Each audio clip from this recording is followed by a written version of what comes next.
19 फरवरी हिंदी का पूरा पेपर। नमस्कार प्यारे बच्चों, स्वागत आप सभी का आपके अपने YouTube चैनल में। अगर आप राजस्थान बोर्ड कक्षा 10 के स्टूडेंट हैं और 19 फरवरी हिंदी पेपर की आप तैयारी कर रहे हैं तो ये वीडियो आप सभी बच्चों के लिए स्पेशल है। वीडियो को आपको कंप्लीट देखना है। इस वीडियो के अंदर मैं आपको राजस्थान बोर्ड कक्षा 10 हिंदी का एक ऐसा पेपर देने वाला हूं जो आपके 19 फरवरी को आने वाला है। अगर आपने एग्जाम से पहले इस कंप्लीट पेपर को आपने अच्छे से तैयार कर लिया तो 19 फरवरी को हिंदी के पेपर में पूरे 80 नंबर आप फोड़ सकते हैं, पूरे 80 नंबर आप आराम से अचीव कर सकते हैं। तो इस वीडियो के अंदर हिंदी का पूरा पेपर आपको विद सॉल्यूशन मिलने वाला है, तो वीडियो को आपको कंप्लीट देखना है। तो पेपर में सबसे पहले आपको QR कोड दिया गया है और यहां पर नामांकन रोल नंबर का बॉक्स दिया गया है। तो इस बॉक्स में सबसे पहले आपको अपने जो रोल नंबर हैं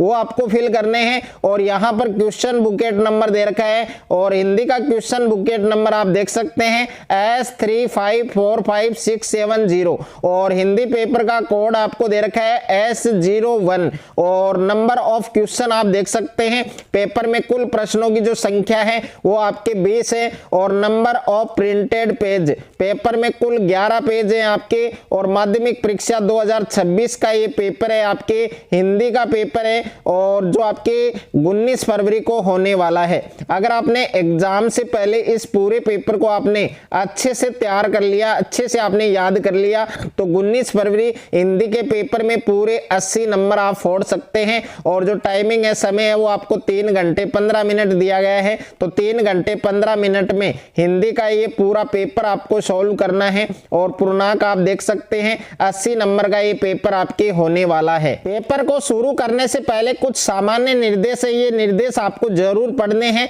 और इन निर्देश को आपको फॉलो भी करना है। तो इसमें फर्स्ट निर्देश आपको दे रखा है कि परीक्षार्थी सर्वप्रथम अपने प्रश्न पत्र पर नामांक रोल नंबर अनिवार्यतः लिखें और दूसरा निर्देश आपको दे रखा है सभी प्रश्न करने अनिवार्य हैं और तीसरा निर्देश दे रखा है कि प्रत्येक प्रश्न का उत्तर दी गई उत्तर पुस्तिका में लिखें और 4 नंबर निर्देश दे रखा है कि जिन प्रश्नों में आंतरिक खंड हैं उन सभी के उत्तर आपको एक साथ में लिखने हैं और 5वां निर्देश है कि प्रश्न का उत्तर लिखने से पूर्व प्रश्न का क्रमांक है वो आपको अवश्य लिखना है। तो कंप्लीट पेपर आपको हल सहित मिलने वाला है। तो सबसे पहले पेपर में आपको खंड ए दिया गया है और खंड ए के अंदर प्रश्न संख्या 1 है आपके निम्नलिखित बहुविकल्पीय प्रश्नों के उत्तर अपनी उत्तर पुस्तिका में लिखिए। तो इसके अंदर पहला प्रश्न आपको दे रखा है निम्नलिखित संज्ञा शब्दों में भाववाचक संज्ञा का उदाहरण है। तो ए ऑप्शन में दे रखा है बंधु, बे ऑप्शन में दे रखा है एकता, से ऑप्शन में दे रखा है मीठा और द ऑप्शन में दे रखा है गाना। तो भाववाचक संज्ञा का उदाहरण कौन सा है? आपके भाववाचक संज्ञा का सही उदाहरण होगा आपके ऑप्शन नंबर बे यानी एकता। एकता शब्द है ये आपके भाववाचक संज्ञा का उदाहरण है। उसके बाद में दूसरा प्रश्न आप देख सकते हैं कि जो सोएगा सो खोएगा वाक्यांश में सर्वनाम का भेद है। तो ए ऑप्शन में दे रखा है पुरुषवाचक सर्वनाम, बे ऑप्शन में दे रखा है निश्चयवाचक सर्वनाम और से ऑप्शन में दे रखा है संबंधवाचक सर्वनाम और द ऑप्शन में दे रखा है प्रश्नवाचक सर्वनाम। तो जो सोएगा सो खोएगा इस वाक्यांश में सर्वनाम का कौन सा भेद होगा? आपके संबंधवाचक सर्वनाम होगा, यानी से ऑप्शन है वो आपका करेक्ट आंसर होगा, सही उत्तर होगा। उसके बाद में प्रश्न संख्या 3 आपको दे रखा है कि शहनाई, शहनाई कौन से वाद्य यंत्र के समान है? तो शहनाई है ये कौन से वाद्य यंत्र के समान है? ए ऑप्शन में दे रखा है तबला, बे ऑप्शन में दे रखा है पखावज और से ऑप्शन में है मंजीरा और द ऑप्शन में दे रखा है नाग सौरम। तो शहनाई है वो कौन से वाद्य यंत्र के समान है? नाग सौरम के समान है। तो इस प्रश्न का सही उत्तर है वो आपके द ऑप्शन होगा यानी नाग सौरम। उसके बाद में डियर स्टूडेंट अगला जो प्रश्न है प्रश्न संख्या 4 आपको दिया गया है कि रसोई को भटियार खाना किसने कहा है?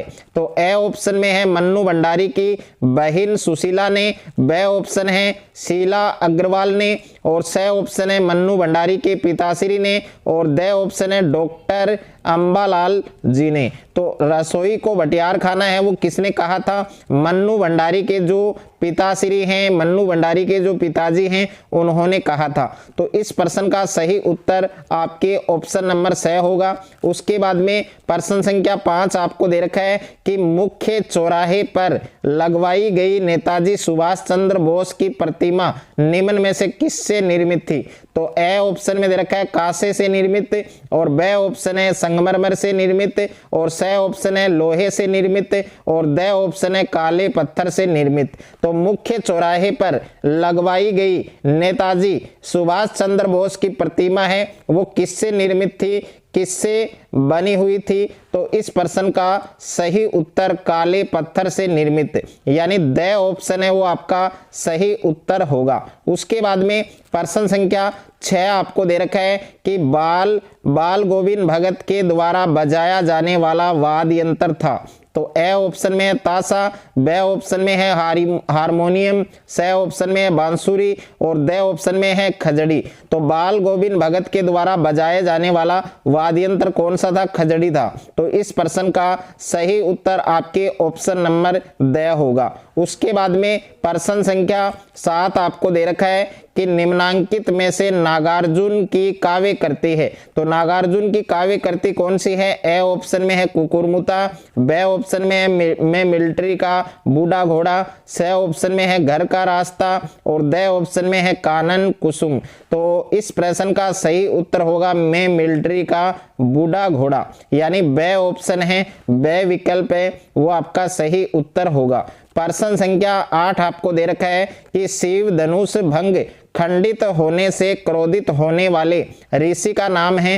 तो ए ऑप्शन में है महर्षि विश्वामित्र, बी ऑप्शन में है महर्षि वशिष्ठ, सी ऑप्शन में है परशुराम जी, और द ऑप्शन में है महर्षि अत्रि। तो इस प्रश्न का सही उत्तर होगा आपके परशुराम जी। प्रश्न संख्या 9 आपको दे रखा है कि गोपियों ने योग साधना को बताया है। तो गोपियों ने योग साधना को किसके समान बताया है? ए ऑप्शन में दे रखा है कड़वा करेला, बी ऑप्शन में है कड़वी ककड़ी, और सी ऑप्शन में है कड़वी निम्बोली, और द ऑप्शन में है कड़वी तोरई। तो गोपियों ने योग साधना को किसके समान बताया है बच्चों? कड़वी कंकड़ी के समान बताया है। तो इस प्रश्न का सही उत्तर प्यारे बच्चों बी ऑप्शन होगा। प्रश्न संख्या 10 आपको दे रखा है कि जयशंकर प्रसाद को मंगला प्रसाद पारितोषिक दिया गया। तो ए ऑप्शन है कामयानी के लिए, और बी ऑप्शन है लहर के लिए, सी ऑप्शन है झरना के लिए, और द ऑप्शन है आंसू के लिए। तो जयशंकर प्रसाद जी हैं उनको मंगला प्रसाद पारितोषिक है वो किसके लिए दिया गया था? कामायनी के लिए दिया गया था। तो इस प्रश्न का सही उत्तर है वो आपके ऑप्शन नंबर ए होगा। प्रश्न संख्या 11 आपको दे रखा है शिव पूजन सहाय है उसको भोलानाथ कहकर कौन पुकारता था? तो शिव पूजन जी सहाय हैं उनको भोलानाथ नाम से कौन पुकारते थे? तो ए ऑप्शन में है उनकी माता श्री यानी उनकी माता जी, बी ऑप्शन है उनके भाई, और सी ऑप्शन है उनके पिताश्री यानी उनके पिताजी, और द ऑप्शन है उनके पड़ोसी। तो इस प्रश्न का सही उत्तर होगा आपके ऑप्शन नंबर से, यानी शिव पूजन सहाय है उनको भोलानाथ नाम लेकर कौन पुकारते थे? उनके पिताश्री, उनके पिताजी। तो सी ऑप्शन इसका करेक्ट आंसर होगा। प्रश्न संख्या 12 है कि गाइड फिल्म है उसकी शूटिंग स्थल का नाम क्या है? तो ए ऑप्शन है गैंगटॉक, बी ऑप्शन है कवि लोंगस्टोंग, और सी ऑप्शन है आपके युमथांग, और द ऑप्शन है लायुंग। तो गाइड फिल्म की जो शूटिंग स्थल है वो बहुत से हैं, लेकिन आपको 4 विकल्प दिए गए, 4 ऑप्शन आपको दिए गए हैं। इनमें से गाइड फिल्म की शूटिंग स्थल का सही स्थल कौन सा है? कवि लोंगस्टोक। तो इस प्रश्न का सही उत्तर प्यारे बच्चों आपके ऑप्शन नंबर बी होगा। उसके बाद में सेकंड क्वेश्चन आपको दे रखा है, प्रश्न संख्या 2 दे रखा है कि निम्नांकित प्रश्नों के रिक्त स्थानों की पूर्ति कीजिए। तो इसमें पहला क्वेश्चन दे रखा है कि 2 लीटर दूध है, 2 लीटर दूध वाक्यांश में कौन सा विशेषण होगा? तो 2 लीटर दूध 2 लीटर दूध वाक्यांश में कौन सा विशेषण होगा? तो ये आप लिख सकते हैं साथ साथ में, इसमें आएगा आपके निश्चित परिमाणवाचक। तो पहला जो रिक्त स्थान है इसमें आपको लिखना है निश्चित परिमाणवाचक। ये साथ साथ में आप नोट कर सकते हैं, इनको साथ साथ में लिख सकते हैं। और इसमें आपको किसी भी प्रकार की कोई भी मात्रा वगैरह इनकी गलती आपको नहीं करनी है, क्योंकि ये एक नंबर के प्रश्न है। तो इसमें जो एग्जामिनर है वो आपकी जो कॉपी है वो सही से जांच करेगा। तो इनमें आपको किसी भी प्रकार की कोई अशुद्धि नहीं लिखनी है, एकदम आपको सही से लिखना है निश्चित परिमाणवाचक। और उसके बाद में दूसरा प्रश्न है कि ऐसे अवयव शब्द जो क्रिया की विधि या रीति को व्यक्त करें क्या कहलाते हैं? तो दूसरा जो रिक्त स्थान है प्यारे बच्चों, इसमें आपको लिखना है रीतिवाचक। इसमें आपको क्या लिखना है? रीतिवाचक क्रिया विशेषण। क्या लिखना है बच्चों? रीतिवाचक। और उसके बाद में लिखना है बच्चों क्रिया विशेषण, रीतिवाचक क्रिया विशेषण। ये प्यारे बच्चों आपको रिक्त स्थान में लिखना है। उसके बाद में तीसरा प्रश्न है आपके कि भरमार शब्द में कौन सा उपसर्ग है? तो भरमार शब्द है, इसमें कौन सा उपसर्ग है? तो इसमें आपको लिखना है भर। क्या लिखना है बच्चों? भर लिखना है। उसके बाद में 4 नंबर प्रश्न है कि बिकाऊ शब्द है, इसमें कौन सा प्रत्यय है? तो बिकाऊ शब्द है, इसमें कौन सा प्रत्यय है? आपके आऊ प्रत्यय है। तो इसमें आपको आऊ प्रत्यय लिखना है, आऊ लिखना है ओनली। उसके बाद में प्रश्न संख्या 5 है कि पितर प्लस आज्ञा शब्द की संधि करने पर बनने वाला शब्द क्या होगा? पित्राज्ञा। ओके, तो इस रिक्त स्थान में आपको लिखना है पित्राज्ञा। जो मैं यहाँ पर लिख रहा हूँ उनको नोट कर लें साथ साथ में, पित्राज्ञा। उसके बाद में अगला प्रश्न है आपके प्रश्न संख्या 6 आपको दे रखा है कि द्विगु समास है, उसमें पहला पद क्या होता है? तो द्विगु समास में पहला पद होता है आपके संख्यावाचक विशेषण। तो इस रिक्त स्थान में आपको लिखना है बच्चों संख्यावाचक विशेषण। इन नाम को आपको सही से लिखना है, इसमें किसी भी प्रकार की आपको प्यारे बच्चों गलती नहीं करनी है। तो साथ साथ में इनको आप नोट कर लें, संख्यावाचक विशेषण। उसके बाद में प्रश्न संख्या 3 आपको दे रखा है कि निम्नलिखित अपठित गद्यांश को पढ़कर दिए गए प्रश्नों के उत्तर अपनी उत्तर पुस्तिका में लिखिए। ओके, यानी प्राचीन भारत के इतिहास के पन्नों को पलटें तो नारियों की गौरवमयी गाथाएं भरी पड़ी हैं। हमारे पूर्वजों का कथन है कि यत्तर नार्यस्तु पूज्यते रमन्ते तत्र देवता। तो प्यारे बच्चों सबसे पहले ये जो आपको गद्यांश दिया गया है, इस गद्यांश को आपको ध्यान पूर्वक पढ़ना है। और इसमें जितने भी प्रश्न आपको दिए गए हैं इन सभी प्रश्नों के उत्तर आपको इसी गद्यांश में मिलेंगे। तो इस गद्यांश को ध्यान पूर्वक पढ़ना है और प्रत्येक प्रश्न का उत्तर आपको सही से देना है। तो इसमें पहला प्रश्न है कि प्रस्तुत गद्यांश का उचित शीर्षक लिखिए। और दूसरा प्रश्न है कि हमारे पूर्वजों ने नारी के लिए क्या कहा है। और तीसरा प्रश्न है कि स्त्रियों को किन नामों से संबोधित किया जाता है। 4 नंबर प्रश्न है कि देवासुर संग्राम में किसने अपने अद्वितीय कौशल का परिचय दिया था। और 5वां प्रश्न है कि हमारा समाज कैसा है। और 6ठा प्रश्न है कि स्वतंत्र शब्द का विलोम शब्द लिखिए। तो स्वतंत्र शब्द का विलोम शब्द आप सभी बच्चों को कमेंट बॉक्स में बताना है कि स्वतंत्र शब्द का विलोम क्या होगा। इसका करेक्ट आंसर आप सभी बच्चों को कमेंट बॉक्स में देना है। और जिस स्टूडेंट का करेक्ट आंसर होगा उसका कमेंट पिन किया जाएगा और कमेंट में अपना नाम भी आपको जरूर लिखना है। उसके बाद में 4 नंबर प्रश्न है कि निम्नलिखित अपठित पद्यांश को पढ़कर दिए गए प्रश्नों के उत्तर अपनी उत्तर पुस्तिका में लिखिए। जो निकलकर बादलों की गोद से थी अभी एक बूंद कुछ आगे बढ़ी, सोचने फिर यहाँ जी में लगी, आ है क्यों घर छोड़कर मैं यूं कड़ी। तो ये कंप्लीट पद्यांश आपको पहले आराम से ध्यान पूर्वक आपको पढ़ना है। और इसमें जितने भी प्रश्न आपको पूछे गए हैं प्रत्येक प्रश्न के उत्तर आपको इसी पद्यांश में मिलेंगे। तो इस पद्यांश को ध्यान पूर्वक पढ़ना है। इसमें पहला प्रश्न है कि दिए गए अपठित पद्यांश का एक उचित शीर्षक लिखिए। और दूसरा है कि बूंद के द्वारा कहा गया शब्द आ है किस भाव को व्यक्त करता है। तीसरा प्रश्न है कि बूंद की चिंत्या का विषय क्या है, और 4 नंबर प्रश्न है कि बूंद के साथ किन लोगों की समानता दिखाई गई है। 5वां प्रश्न है कि बूंद को समुद्र की ओर कौन ले गया, और 6ठा प्रश्न है बूंद मोती किस प्रकार बन गई। तो बूंद है वो मोती किस प्रकार बन गई, ये आपको लिखना है। उसके बाद में प्यारे बच्चों खंड ब आपको दिया गया है, और खंड ब के अंदर आपको निर्देश दे रखा है। तो सबसे पहले निर्देश आपको पढ़ना है। निम्नलिखित लघु उत्तरात्मक प्रश्नों के उत्तर लगभग आपको 40 शब्दों में देने हैं। प्रत्येक प्रश्न आपके 2 नंबर का है। तो 5वां प्रश्न आपको दे रखा है कि बाल गोविंद भगत ने अपने पुत्र की मृत्यु पर रोने के स्थान पर उत्सव मनाने को क्यों कहा, और 6ठा प्रश्न है कि यशपाल जी ने नई कहानी पर क्या व्यंग्य किया है, और 7वां प्रश्न है कि सूर्यकांत त्रिपाठी निराला जी की कविता अट नहीं रही का मूल भाव है, ये आपको लिखना है। और 8वां प्रश्न है आपके कि किसी फसल का उत्पादन कब संभव है। नागार्जुन की कविता फसल के आधार पर संक्षिप्त उत्तर आपको लिखना है। और 9वां प्रश्न है आपके सिक्किम नवयुवक ने स्नोफॉल के कम होने का क्या कारण बताया। बताए गए कारण से अपनी सहमति असहमति भी तर्क सहित संक्षेप में आपको लिखनी है। प्रश्न संख्या 10 आपको दे रखा है कि एक कृतिकार अपनी कृतियों में सदैव क्या भेद बनाए रखता है। 11वां क्वेश्चन है कि आम के आम गुठलियों के दाम।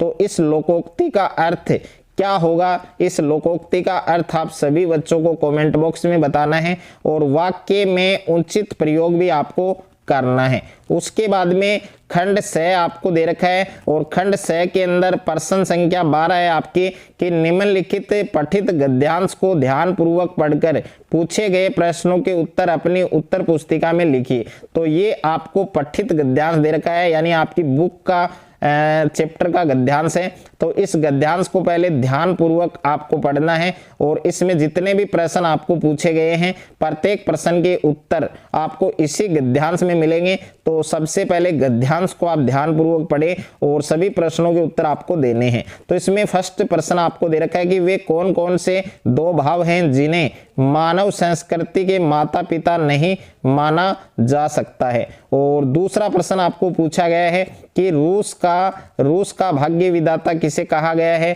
तीसरा प्रश्न है कि कार्ल मार्कस का स्वप्न क्या था, उनका क्या सपना था। 4 नंबर प्रश्न है सिद्धार्थ ने अपना घर क्यों त्याग दिया था। उसके बाद में प्यारे बच्चों इसके अथवा में भी आपको एक गद्यांश दे रखा है। अगर आप अथवा वाला करना चाहें तो ये कर सकते हैं, लेकिन दोनों में से एक ही आपको करना है। ओके, एक में ही आपको नंबर मिलेंगे, दोनों में आपको अलग अलग नंबर नहीं मिलेंगे। तो पहले इस गद्यांश को आपको आराम से ध्यानपूर्वक पढ़ना है। और इसमें पहला प्रश्न दिया गया है कि गंगा जमुनी संस्कृति के प्रतीक किसे माना गया है। दूसरा प्रश्न है काशी के जागने और सोने में क्या समानता है। तीसरा प्रश्न है काशी में मृत्यु को मंगल मानने के पीछे क्या कारण है। 4 नंबर प्रश्न है दो कौमों को आपस में भाईचारे के साथ रहने की प्रेरणा है वो कौन देता रहा है। उसके बाद में प्रश्न संख्या 13 आपको दे रखा है कि प्रस्तुत पठित पद्यांश को ध्यान पूर्वक पढ़कर पूछे गए प्रश्नों के उत्तर लिखिए। तो उसकी स्मृति पाथे बनी है, थके पथिक की पंथा की, सीवन को उधेड़ कर देखोगे क्यों मेरी कथा की। तो पहले प्यारे बच्चों ये आपको जो 4 पंक्तियों में 4 लाइन में आपको जो पद्यांश दिया गया है, इस पद्यांश को आपको ध्यान पूर्वक पढ़ना है। और इसमें जितने भी प्रश्न आपको पूछे गए हैं इन सभी प्रश्नों के उत्तर आपको इसी पद्यांश में मिलेंगे। तो पद्यांश आपको आराम से पढ़ना है, ध्यान पूर्वक पढ़ना है। इसमें पहला प्रश्न है कि कवि ने स्मृति को क्या माना है। और दूसरा प्रश्न है कि सीवन को उंधेड़ कर देखने से क्या तात्पर्य है। तीसरा प्रश्न है कि कथा शब्द का प्रयोग किन 2 संदर्भों के लिए किया गया है। और 4 नंबर प्रश्न है कवि स्वयं के लिए क्या सही मान रहा है। उसके बाद में प्यारे बच्चों इसके अथवा में भी आपको एक पठित पद्यांश दिया गया है। अगर आप अथवा वाला करना चाहें तो ये कर सकते हैं, इसमें भी आपको 4 प्रश्न है वो पूछे गए हैं। उसके बाद में प्यारे बच्चों प्रश्न संख्या 14 आपको दिया गया है कि कबीरदास जी ने बाल गोविंद भगत के जीवन पर अमिट प्रभाव डाला है। कैसे उपयुक्त कथन को विस्तार से अध्याय के आधार पर लिखिए और इसका उत्तर लगभग आपको 60 शब्दों में देना है। उसके बाद में प्यारे बच्चों इसके अथवा में प्रश्न आपको पूछा गया है कि मन्नू भंडारी ने महानगरों की फ्लैट संस्कृति और परंपरागत पड़ोस कल्चर में किसे और क्यों श्रेष्ठ माना है, विस्तार से लिखना है और इसका उत्तर भी आपको 60 शब्दों में देना है। उसके बाद में प्यारे बच्चों प्रश्न संख्या 15 आपको दिया गया है कि संगतकार कविता के आधार पर एक संगतकार के मानवीय व संवेदनशील व्यक्तित्व का आपको चित्रण करना है और इसका उत्तर भी आपको 60 शब्दों में देना है और इसके अथवा में प्रश्न आपको पूछा गया है। अगर अथवा वाले करना चाहें तो अथवा वाले कर सकते हैं। यह दंतुरित मुस्कान कविता के आधार पर एक माँ के महत्व को आपको समझाना है और उसके बाद में प्रश्न संख्या 16 है कि लेखक यतीन्द्र मिश्र अथवा भंदत